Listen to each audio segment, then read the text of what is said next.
Good morning, everyone. Coming to you this morning for another story time, and the story time book that I'm going to use this morning is Psalm 23, which is written and illustrated by Tim Ladwig. And he takes Psalm 23 and he writes it in the context of an African American family in an urban center, city center context. And the reason I'm doing that is one of the things that we tried to teach our kids growing up is that different is not wrong. If you've been paying attention to the news the last couple of weeks, the unjust and senseless killings of Breonna Taylor and Ahmaud Arbery have just surfaced again in me the need for us, as those of us in the majority culture, to make sure that we're communicating truth and reality to our kids. And so, we've tried to do that through movies and books and relationships and various different things. And there's a line in Cool Runnings, which is a movie about the Jamaican bobsled team. And one of the Jamaican bobsled members says that people are always afraid of what's different. And it's so true. We just didn't want our kids to grow up being afraid of that which was different. We wanted them to embrace differences, to embrace complexity, to move towards that which was different in love. Because if you have fear about what's different, it leads to injustice, it leads to prejudice, it leads to hatred.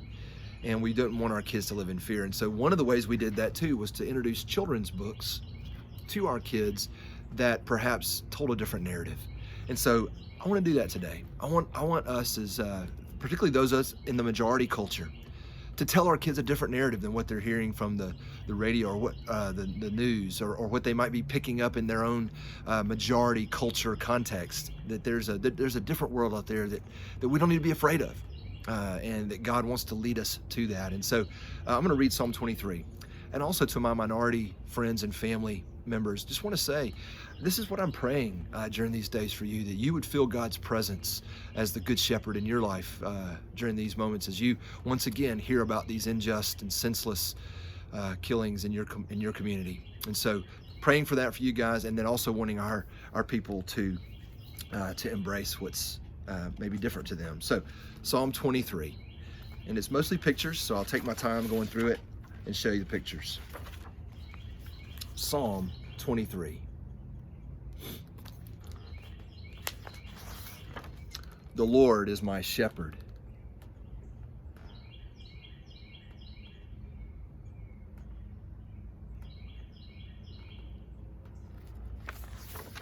I shall not be in want.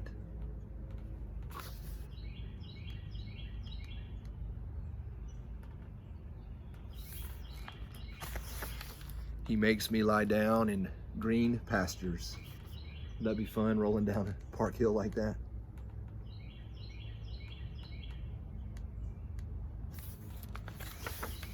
He leads me beside quiet waters.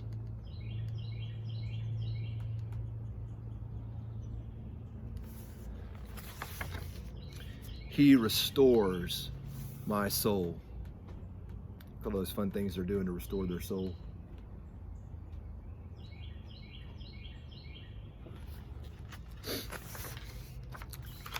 Walking up the school steps.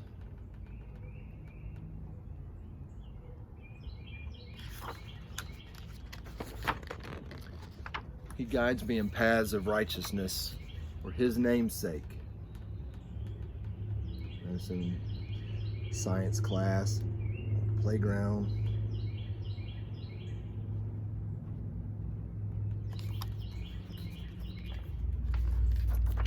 Even though I walk through the valley of the shadow of death, I will fear no evil, for you are with me.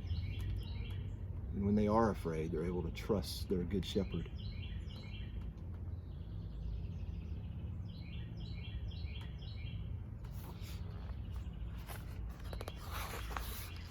Your rod and your staff, they comfort me.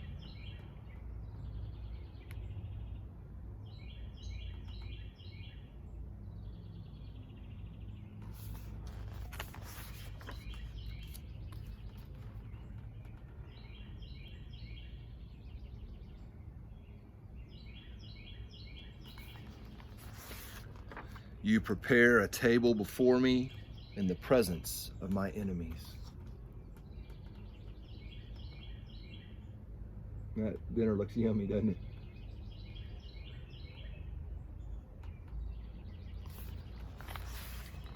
You anoint my head with oil, my cup overflows.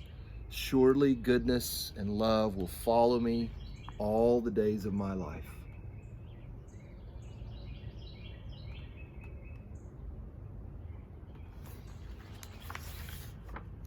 And I will dwell in the house of the Lord